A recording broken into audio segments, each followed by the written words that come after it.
Destiny Origin Explored. Sandman. Hello and welcome to another marvelous video. We are back to explore another vital character from Neil Gaiman's world of the Sandman. Since its premiere in early August, Neil Gaiman's The Sandman has been trending on Netflix and has grown to be pretty well liked. The story centers on Dream, a timeless entity who is the Lord of Dreams and one of 7 siblings. Dream's elder sister Death makes her debut in the first season, followed by the introduction of his 2 younger twin siblings, Desire and Despair. In the season finale, Dream mentions 2 additional siblings, Destiny and Delirium, when he explains to Desire that people influence the Endless and wants Despair, Desire, and Delirium to remember that. Destiny is the Endless eldest member, and he lives in a maze-like garden world with a book bound to his wrist that holds the events of the future and past. Meanwhile, Delirium is the youngest of the bunch, with a realm made out of an ever-changing jumble of formless forms and colors. We will be focusing on the former in this video. Before we go into our explanation, we have a very small request. If you like our content, please support us by subscribing to our channel. This is a small click for you, but for us, it means a lot. Thank you. Let's begin.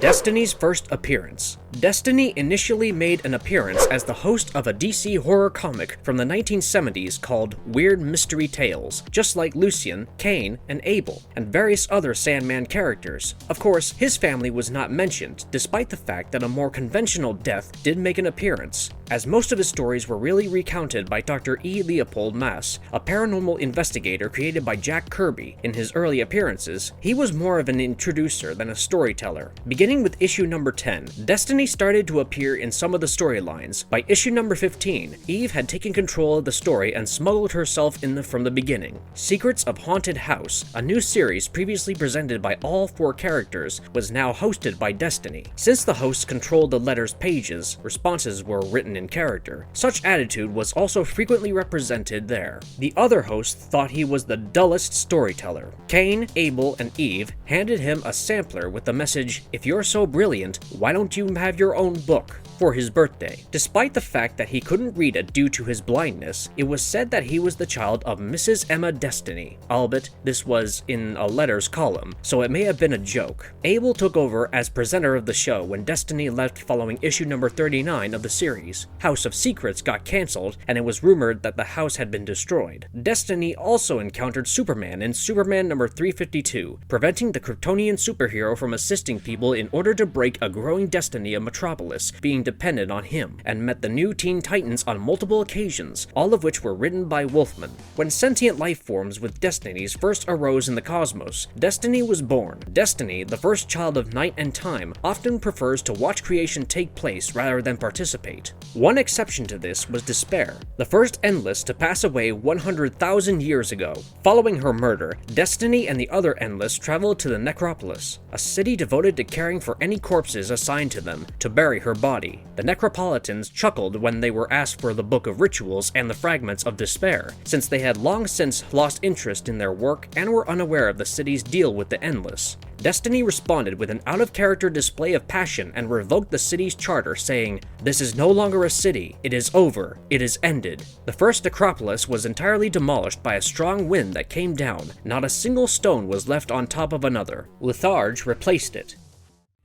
Destiny backstory explored. Destiny appears as a man wearing a hooded cloak that might be brown, gray, or even purple. The tallest of the Endless, he has a dusty nocturnal library scent and doesn't leave any tracks or throw any shadows. In Season of Mist, it is said that while some people think he is blind, others, with more excellent justification, think he has gone well beyond blindness. Issue number 7 of The Sandman reveals Destiny to be the oldest Endless. The Garden of Forking Ways is Destiny's domain, and he frequently travels its confusing paths. In the galleries of the other Endless, his book, known as the Book of Destiny rather than the Cosmic Log, serves as his insignia. The Book of Destiny is attached to his right wrist by a chain. The book contains all that has ever been, is, and ever will be, in Overture. Nothing outside of the book exists. In a sense, the book is the cosmos. Even Destiny appears in the novel, albeit infrequently. The book is claimed to be bulky and covered in leather from an imaginary animal. Destiny is faced with nothing but darkness and his book. Destiny meets Michael the Archangel, Elaine Belloc, and Lucifer Morningstar in Lucifer. Destiny informed them that by reading aloud from the book, it became a part of its own narrative, which is dangerous, but he warned them that they were about to reach a turning point. at which the book plot would diverge. The book reflects a philosophy of predestination. Everything that would happen had to happen when the book was first penned at the beginning of time. This isn't always the case, as we've seen in the new Brave and the Bold series when the book changes. The book is said to have been written by Yahweh. The book's writing alters when Yahweh abandons his creation, hinting that Elaine Belloc, Yahweh's granddaughter, has now assumed Yahweh's role. He is the least developed and utilized of all the Endless in the series. Although he was initially shown in the series in an image at the conclusion of the first collection, Season of Mists, the fourth collection, contains his first proper appearance. He appears to oversee the Endless family's business quietly. It is he who convenes the family gathering that starts Season of Mists. Although Destiny makes a small cameo in issue 7, Preludes and Nocturnes, we see him in one frame reading the Book of Destiny in his realm while Dream tussles with John Dee to retrieve his ruby. The first time Destiny showed reluctance. Destiny halted before turning the page in his book to watch the events unfold, as John Dee assaulted Dream with his ruby. Destiny makes his presence felt in issue number 21 to issue number 28, Season of Mists. The three appeared to Destiny in his garden in Season of Mists. The ladies insisted that a sequence of events would have their beginning in the Garden of Forking Ways despite their assurances that nothing begins there. He stated in his book that he must schedule another family gathering after they left. Desire made fun of Dream during the meeting for damning Nada, a past lover, to hell. Dream released Nada from hell before leaving because Death acknowledged that Dream had been unjust. Destiny proclaimed the meeting to be concluded as soon as Dream left. Then Destiny appears in issue 41 to 49, Brief Lives. Dream and Delirium sought Destiny's counsel while looking for destruction in Brief Lives. Destiny instructed Dream to return home and stop this folly in yet another incident involving his oddly emotional behavior. He explained his actions by claiming that he was both Morpheus's brother and everything that had to occur. He assured Morpheus that he would surrender his duties and only provide the information he didn't want to know, but needed to. Destiny first told Dream that he would see Thessaly one more time, in a fashion that neither would find acceptable, and then he said to him that the only other option for Dream to get the solution he was looking for was through Orpheus. Dream's feelings were overwhelming as he was forced to see his son.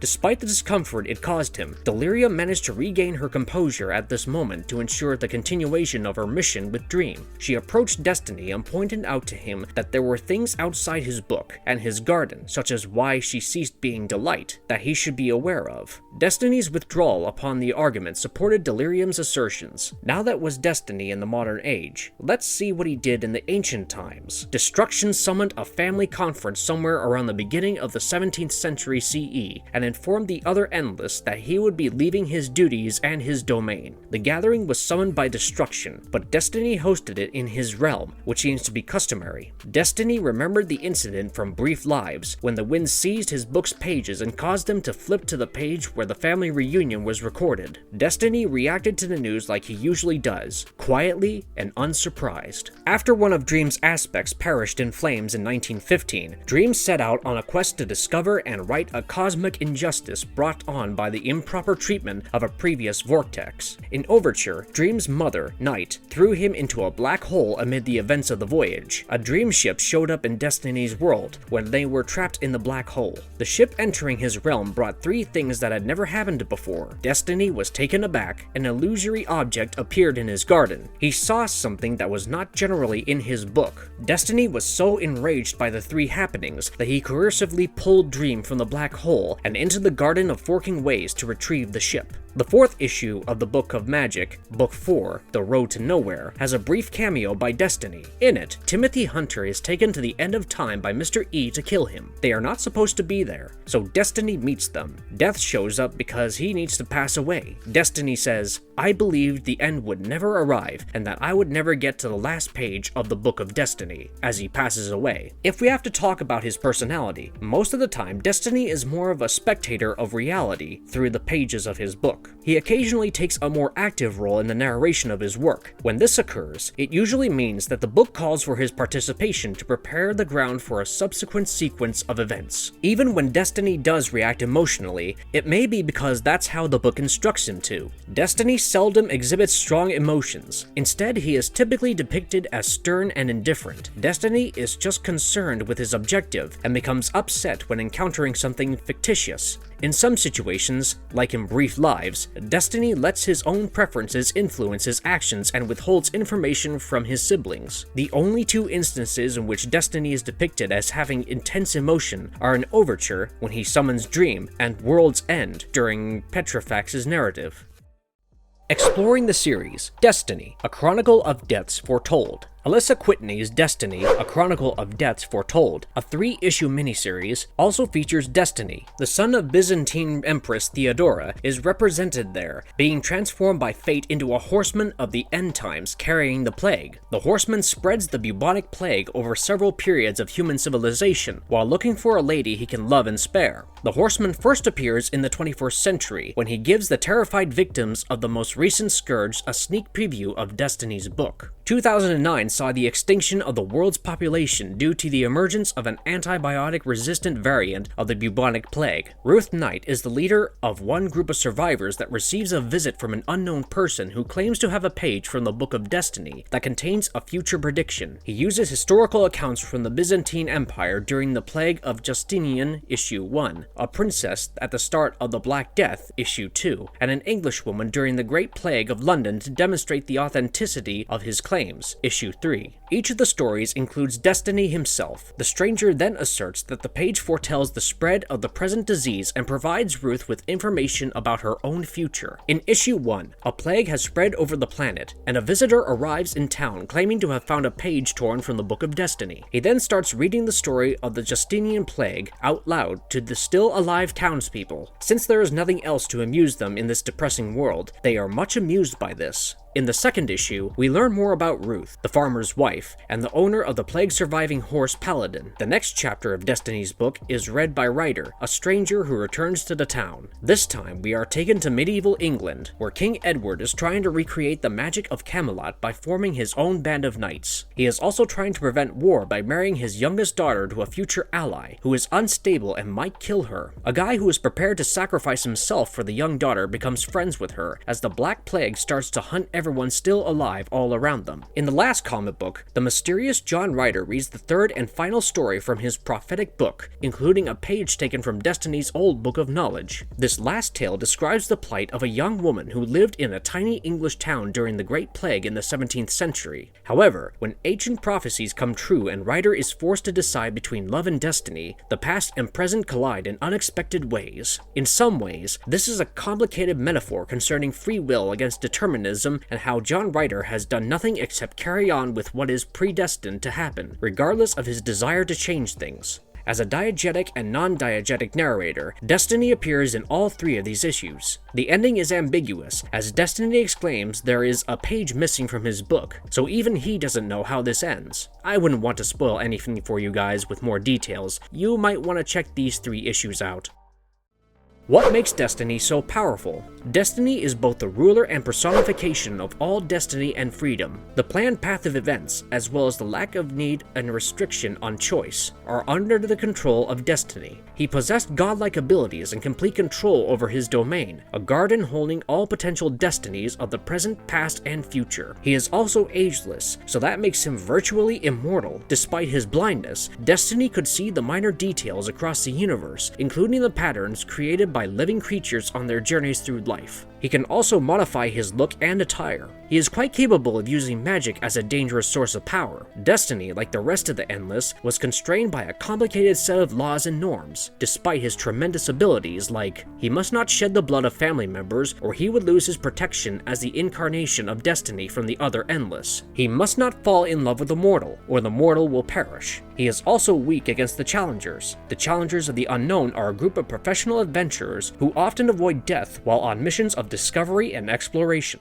In most cases, the Endless get more powerful as they age. The only exception is Destiny. The most potent Endless is Death, followed by Dream, Destruction, Desire, Despair, Delirium, and Destiny. He is physically blind, yet he has the ability to comprehend everything that has happened, is occurring, and will happen. You'd think that with all that information, he'd be all-powerful, but possibly to keep him in check, he chooses not to or is prohibited from utilizing that knowledge to change the path of events. As a result, his power is nearly worthless. Trivia. He's the only Endless sibling who wasn't originally developed for the Sandman. He was developed by Marv Wolfman and Bernie Wrightson for 1972's Weird Mystery Tales and was subsequently adopted by Neil Gaiman. Marvelous verdict. Destiny is the Endless's oldest, even though they're all absurdly ancient. It doesn't seem like it should matter much. But it does. Destiny clearly exudes the elder brother attitude. He is the most solemn of the siblings. He mostly appears as an observer and a narrator. It'll be interesting to see who plays the stoic elder brother on the screen. I mean, he does possess the ability to be a breakout character, and it will be fascinating to see his chemistry and equations with the other siblings. Maybe we'll see him in the next season. I mean, if there is a next season. Sorry, I just had to hurt you guys a bit. If you enjoyed this video, click the like and share button, subscribe to our channel, and press the bell button to get updated immediately when we upload a new video. See you in the next one. Thanks everyone.